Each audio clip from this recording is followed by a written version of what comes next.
Hasil penelitian terbaru yang dirilis ke publik oleh peneliti Institut Teknologi Bandung tentang potensi tsunami setinggi 20 meter di selatan Jawa menjadi peringatan dini bagi semua pihak untuk bersiap menghadapi bencana yang tak terduga. BMKG menegaskan ancaman potensi tsunami tersebut nyata meski tidak bisa diprediksi kapan akan terjadi. Bagaimana langkah mitigasi yang perlu disiapkan untuk mengantisipasi potensi bencana tsunami tersebut? Malam ini kita akan membahasnya dengan narasumber yang sudah bergabung dari luar studio melalui sambungan Zoom.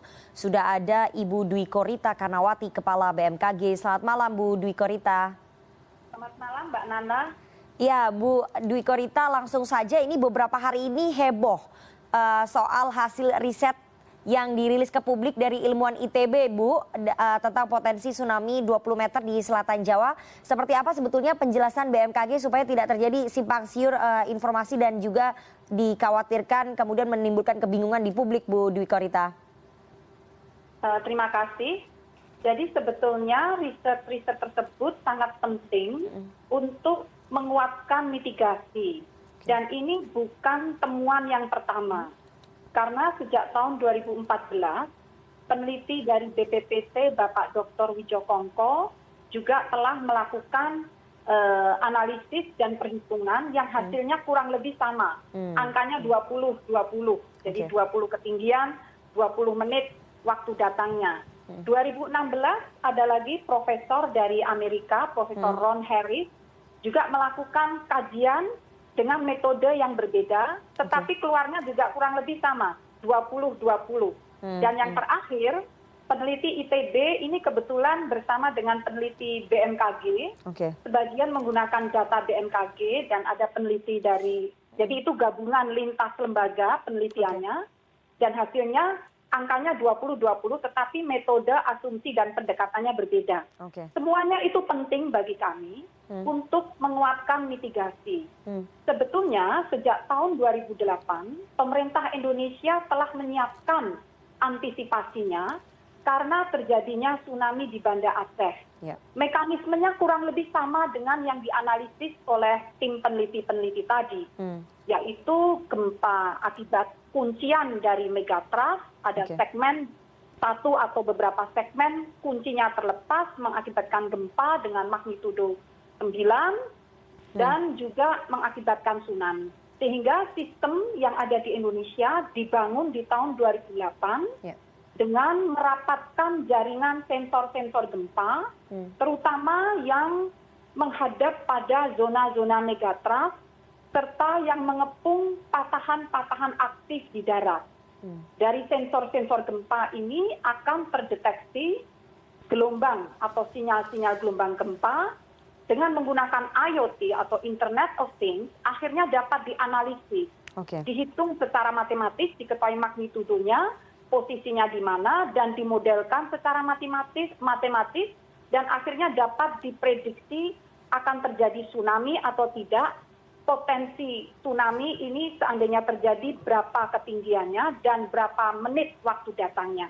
Jadi pemerintah kita sudah menyiapkan sejak tahun 2008, namun yang masih harus dikuatkan adalah kesiapan masyarakat dalam merespons peringatan dini. Oke, Bu Dwi Korita, tahan dulu, nanti kita akan sampai ke sana, tapi kita harus jeda terlebih dahulu, Ibu. Nanti kita akan sampai ke langkah mitigasi dan juga proses sosialisasi kepada masyarakat setempat dan juga pemerintah setempat, Ibu. Tahan dulu, Ibu. Kita akan kembali usai jeda. CNN Indonesia Prime News akan kembali sesaat lagi.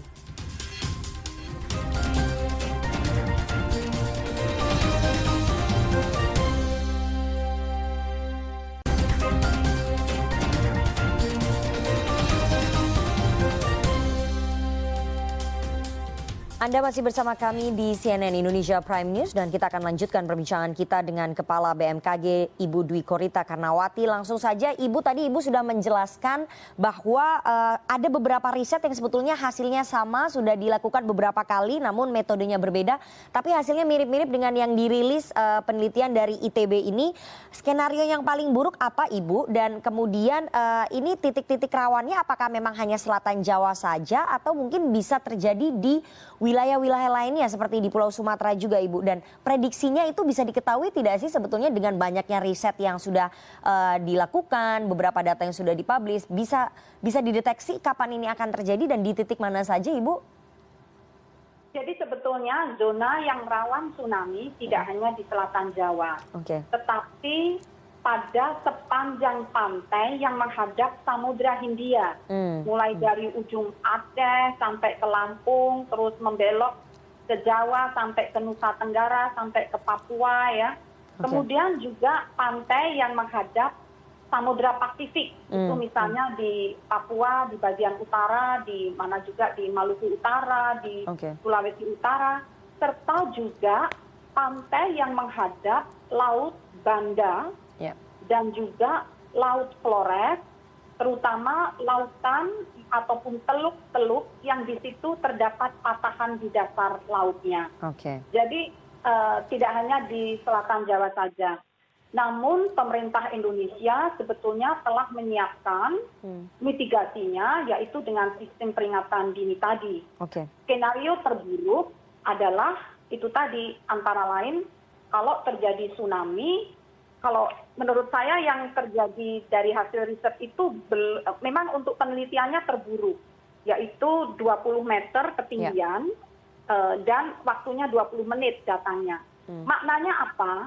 Bukan berarti seluruh pantai di Banten atau di Jawa Timur itu akan tergulung oleh tsunami 20 meter. Bukan. Harus dimaknai bahwa pantai yang elevasinya lebih 20 meter itu aman. Kecuali kalau ada di dalam teluk. Karena kalau di dalam teluk itu ketinggian 20 meter bisa mengalami amplifikasi menjadi lebih dari 20 meter. Jadi kalau yang lebih dari 20 meter di depan pantai bukan teluk, di pantai bukan teluk itu sebetulnya aman. Nah, yang skenario terburuk itu adalah seperti yang di Palu. Tsunami datang dalam waktu 2 sampai 3 menit. Itu terburuk. Kalau 20 menit itu masih cukup waktu dengan peringatan dini 3 menit, 5 menit. Masih ada sisa 15 menit untuk evakuasi sampai 17 menit. Tetapi yang terburuk itu adalah seperti yang terjadi di Palu, dalam waktu 2 menit itu tsunami sudah datang. Dan sebelum 5 menit sudah selesai tsunami-nya. Waktunya tidak bisa diprediksi ya Bu? Dengan banyaknya hasil riset? Dari banyaknya hasil riset itu membuat kita harusnya lebih siap. Lebih siap untuk menyiapkan tata ruang, misalnya membangun sesuatu ya pada posisi jangan terlalu mepet pantai. Jadi agak jauh, ketinggian yang lebih dari 20 meter. Kemudian juga bangunan-bangunan, misalnya kemungkinan terburuk itu gempanya 9 ya. Building code-nya kalau bangunan-bangunan vital harus mampu bertahan. Infrastrukturnya disiapkan. Jadi sebenarnya hasil riset itu bisa kita manfaatkan untuk menyiapkan demikian. Bu Dwi Korita, dengan adanya beberapa riset bahkan yang terbaru yang dirilis oleh para ilmuwan dari ITB ini, apakah kemudian BMKG juga sudah terus-menerus memberikan early warning system kepada pemerintah setempat yang daerah-daerahnya kemudian rawan begitu Ibu? Karena itu sebetulnya yang paling penting kalau BMKG sudah memberikan early warning system tapi responnya berbeda ataupun tidak cepat dan tanggap di respon oleh pemerintah setempat, itu yang kemudian akan mengkhawatirkan Ibu.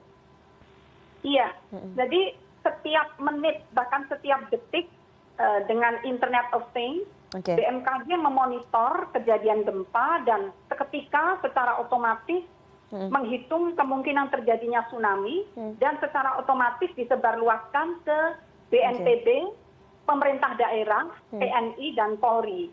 Nah, persoalannya adalah bagaimana menyiapkan agar di pemerintah daerah itu ada yang jaga 24 jam. Siap menerima peringatan dini. Nah, ini masih jadi PR bersama. Jadi meyakinkan ada 24 jam petugas yang menjaga menerima peringatan dini itu sehingga bisa mencet sirine, menyebarluaskan informasi ke masyarakat untuk misalnya evakuasi. Itu satu hal.